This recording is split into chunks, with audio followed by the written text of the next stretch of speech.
Assalamu alaikum, peace be upon you all. This is your host, Aminah Ahmed, and you're watching Muslim Network TV. Welcome back to another episode of NextGen, where we seek to amplify the voices of young people, young change makers and leaders and movers in their communities. You're watching us on Apple TV, Roku, MuslimNetwork.tv, Amazon Fire TV, and Galaxy 19 satellite. It is an honor and pleasure for me today to have with us a young leader, Nazra Zafar. Nazra is a passionate and driven 20-year-old who strives to spark change in the communities that foster her growth and finds joy championing to bridge the gap between unheard and the greater collective of young people around her. At the age of 16, she founded a nonprofit in order to mentor underprivileged children from her community. Nazra, we will be hearing more about your story, your accomplishments, and your passion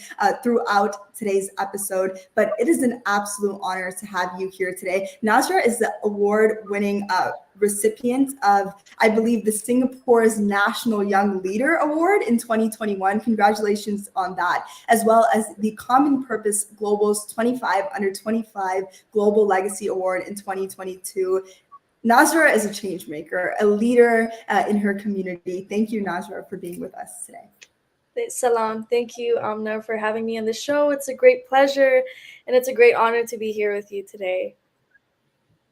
Now, Nazra, at 16, I mean, that is amazing. You're 20 now, but 4 years ago, you started this nonprofit to help those in your community who don't have access to mentorship, who don't have access to leadership. What inspired you and motivated you on that path?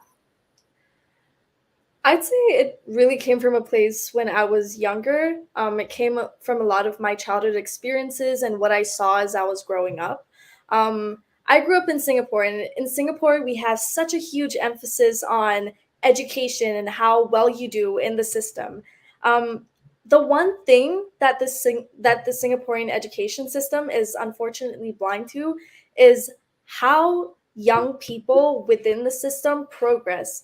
And a lot of the time, that is attributed to the amount of wealth and the amount of monetary privilege that a young person has within the system. What that would look like most of the time is tutoring. So within the education system, you would have young people that were obviously performing much better than other people. And a lot of this was because they were able to afford large, hefty sums in tutoring. And so on one end of the spectrum, you have these youth who are able to afford it.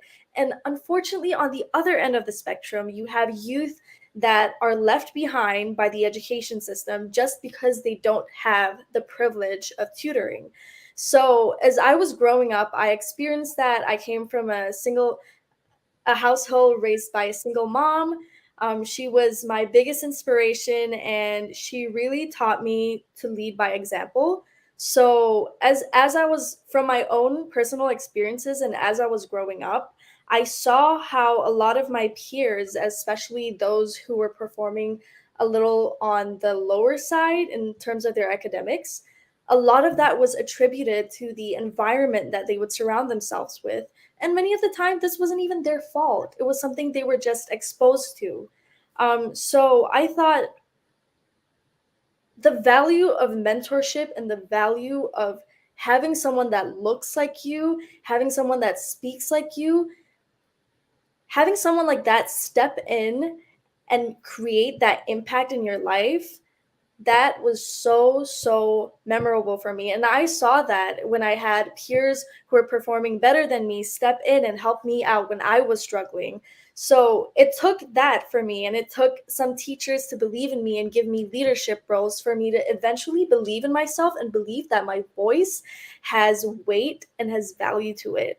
And over time, I realized that this little spark in me, this little spark of me realizing that I actually have the potential to be a leader despite the conditions that I grew up in, that really spurred me on as I went on to take on more leadership roles in school. Eventually, at some point when COVID hit, I realized that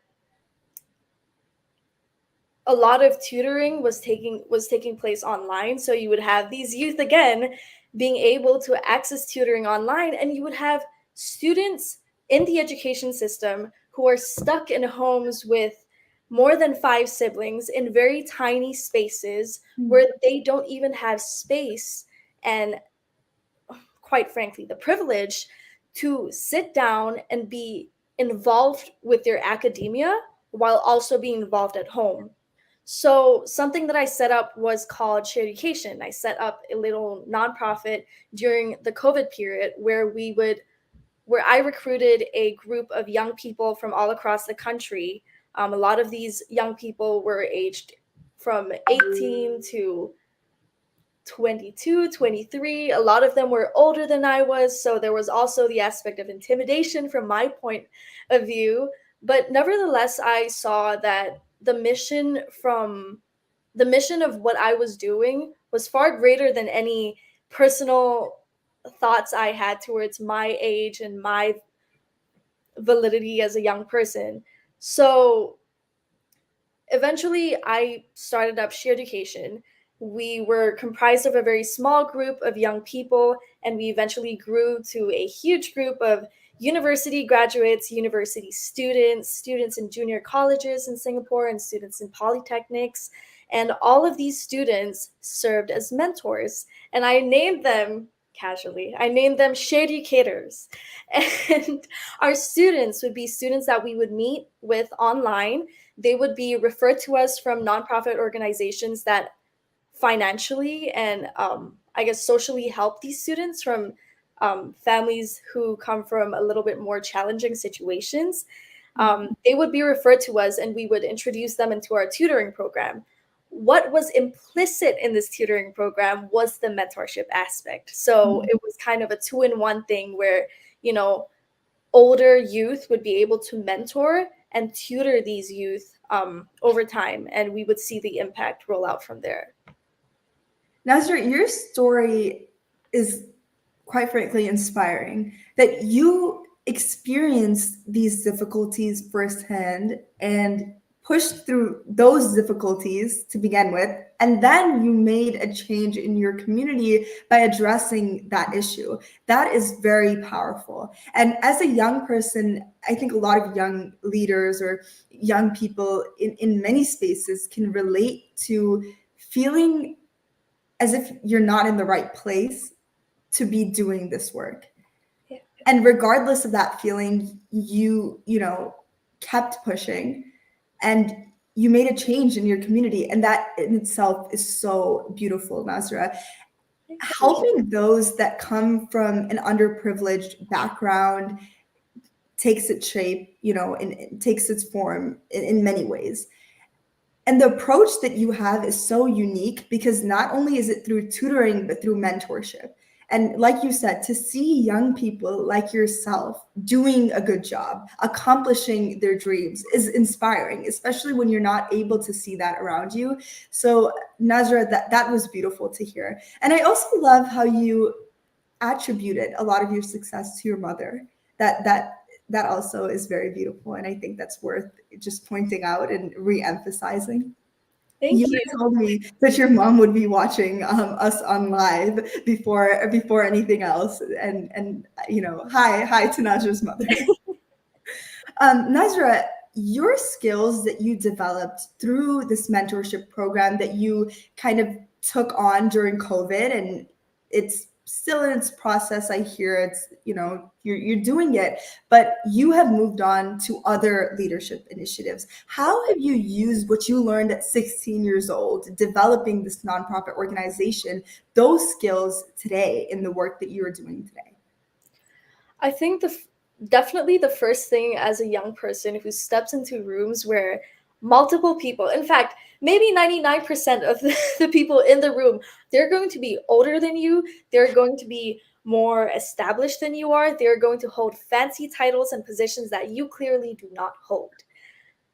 The biggest thing that I would say to keep in mind when you enter these rooms is to never underestimate yourself because of your age and therefore your perceived face value, your perceived reliability and credibility. just because you are a young person. Um, I've walked into way too many rooms where people have listened to me and found value in the things that I was saying until I mentioned my age. Mm. After that, they would start being a little bit more casual, they would be a bit more laid back. That Hesitant. also, yeah, and that would also come with them taking my words less seriously. It's very important to affirm that you are a young leader, no matter your age, no matter your academic standing, and no matter your title. You don't have to hold a title for your words to hold power and value in it. And that's what I learned over time. And today I work in an advisory board for Chicago 200. Chicago 200 is a leadership program that works throughout citywide, and we bring youth from different sectors. Most of them are students, some of them are young professionals. We bring them into a room, into a leadership program that lasts 3 days, and we get them to ideate over a central question, which is, by Chicago's 200th anniversary, how can we make Chicago a city for all? And you realize that no matter what background these youth come from, they're always passionate about the community that they grew up in and the community that fostered their growth.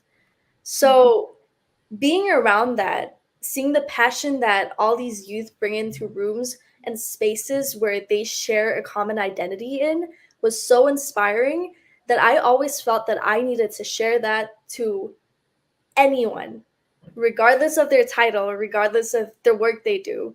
And so now, on top of helping, oversee the participants in the program, I work in the advisory board, which comprises of a few youth and many people with fancy titles from established organizations, banks, the Chicago Community Trust, and the Field Foundation. So you obviously have people like these in the room, and you have young people who are less experienced in terms of their the professional sector. So having shared my experiences in these rooms, I've seen a lot of faces just turn around and go, "Are you sure you're a freshman in college?" That was my first that was the first reaction that I got when I was in this room. And it was really funny because it came from the president of the Field Foundation here in Chicago, which, if some of our viewers don't know what that is, the Field Foundation oversees a lot of Chicago's public attractions, which an example of which is the Field Museum. So having that come from such an established person, them not believing that I was the academic standing that I was the age that I was, seeing maturity and value in my voice, that really affirmed me that no matter what room I step in, I will always have something valuable to contribute. So that's the first thing that I would say to a lot of youth who are looking into furthering their leadership journey in spaces that they don't see a lot of themselves in. And the second thing that definitely I would definitely put out there is realize that the impact that you're making is way greater than you will ever imagine. Um, I'd say from my experience in my nonprofit organization, I noticed that from my point of view, the work that I was doing was just face value. I was tutoring, I was giving advice sometimes, but to my student, my very first student, it meant the world to her. I was tutoring her in math, and our very first lesson, she had no idea what I was talking about. She was completely disconnected, completely out of the conversation, had no idea what I was talking about. On our last lesson, she comes to me and she's like, "I got an A in my math exam."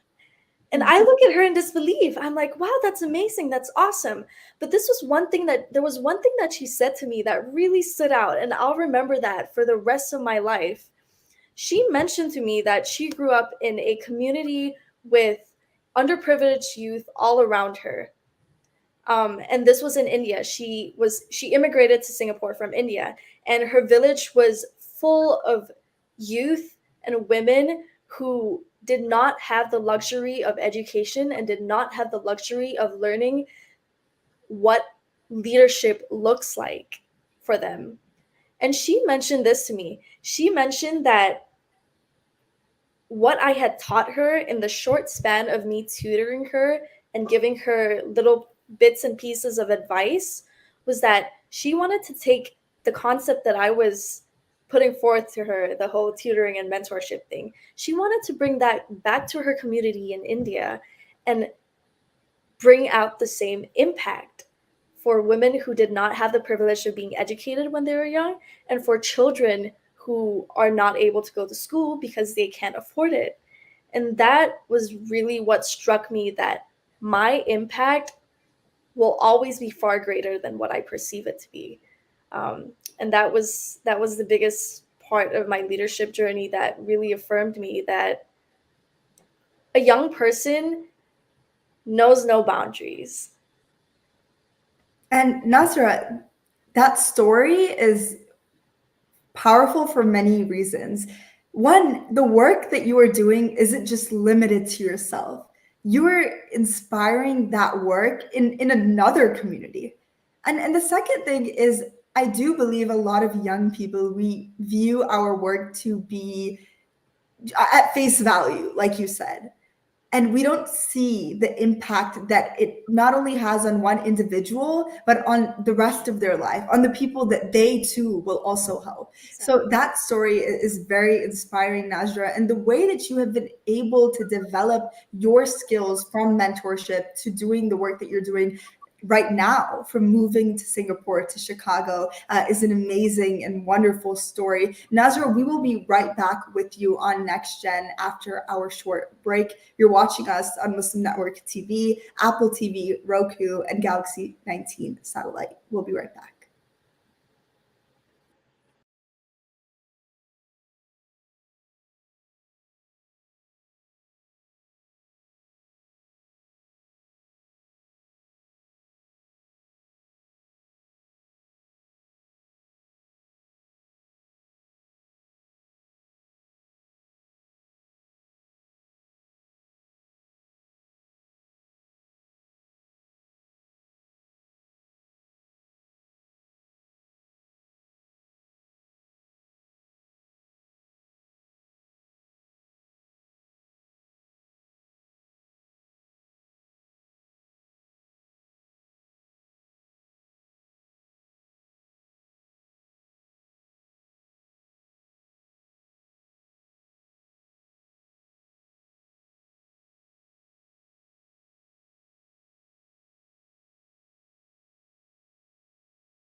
Welcome back to NextGen. I'm here today with Nazra Zafar, an amazing young woman that we have been speaking to for the past 20 minutes. Nazra, you shared your story with us, you shared your impact with us. And before we end today, I think it's very important that we get some advice from you. For the young people who are watching, wherever they may be in the world, what is your advice to them if they want to step up as a leader, if they want to be a mentor in their community? How can they go about that when there may not be programs in place such as yours, such as the nonprofit that you started? How can they initiate? How can they lead in their communities? Well, I definitely say the first step is to be bold. Be bold enough to know that your idea has value, and your idea is going to impact the lives of so many people, even one person, being able to impact one person is just as significant as being able to impact a million people. Just knowing that you have the power to change someone's lives positively is so important. So, first start off with knowing that you are going to go out there and make a change no matter what. The second thing I would do on a more technical aspect is to look for existing organizations within the community that you are involved in and perhaps seek some advice or be involved within the organization. So, being a mentor within the organization, being a volunteer within the organization, just to understand how they function and how they interact with their beneficiaries. That's the first thing that I did when I started Share Education. I definitely didn't start it on my own. I started it as a partnership with two volunteer welfare organizations. In Singapore, they call them VWOs. They're essentially nonprofit organizations. So from there, a lot of these nonprofit organizations that you'll find within your community have their own pool of beneficiaries, people that they have already identified to have that need that is being demonstrated that you hopefully want to meet. I would say go from there. I would say reach out to these people from the organization's list of beneficiaries that they have, and then go forth with whatever impact or whatever project that you're aiming to start. Say your community does not have anything in place. It's as easy as finding one person within the community that needs your help, starting with them, starting to be that mentor for them, starting to be that listening ear, starting to be that guide for them. It naturally so happens that this person who you've exerted your impact on is going to start telling their circle of people that, hey, there is someone in my life that is making a positive change in me that I never thought that I would have been able to achieve otherwise. This is powerful enough such that this person is going to inform other people that they know that have demonstrated their need as well, which creates a bigger network of beneficiaries for you. So definitely start that way and then work your way up to being more established. Create an Instagram page. A lot of youth are very, very involved with Instagram. And that's how I started Share Education as well. We started on Instagram. I spent $5 on marketing on Instagram, and that got me enough volunteers to start my organization and to start exerting the impact that we imagined we could achieve. And so yeah, that's a little bit of the advice on the technical side that I would give. Um, on a deeper level, I definitely say find your purpose and find value in whatever you're doing. If you are doing what you do so you can add a line to your resume, so you can put a title next to your name, or so you can have more visibility placed on yourself, that is not the right reason. Especially when you're starting something. To be the founder of something, you need to be passionate enough to want to start something. Because I can tell you with not a shadow of a doubt that it is hard. The journey will be very, very excruciatingly hard because the amount of rooms that you'll have to walk into to convince people of your value and your credibility is going to be astounding, and you're going to feel so overwhelmed. And if your purpose is not strong enough, and if your drive isn't strong enough, you are going to break down at some point and realize that this is not the path for you. So I definitely say be very firm in why you're doing this. Thank you, Nazra, for your advice to the young people watching this. And thank you for telling them to be bold and to be passionate, not just for a moment, but find something that keeps you passionate for a long, long time in order to be making this change. Nazra, you have gone through a lot. You have done work and you have inspired many people. Thank you for being on our show today, Nazra. Thank you for having me. It's been such an honor, and I hope any even just a little bit of the advice that I've shared today has impacted someone out there. Thank you, Nazra. It was an honor. And thank you to our viewers for tuning in to NextGen. We will be back next week, Wednesday at 7 p.m. Central Time. You're watching us on Galaxy 19 satellite, MuslimNetwork.tv, Amazon Fire TV, Roku, and Apple TV. Thank you, and we'll be back next week. Assalamu alaikum.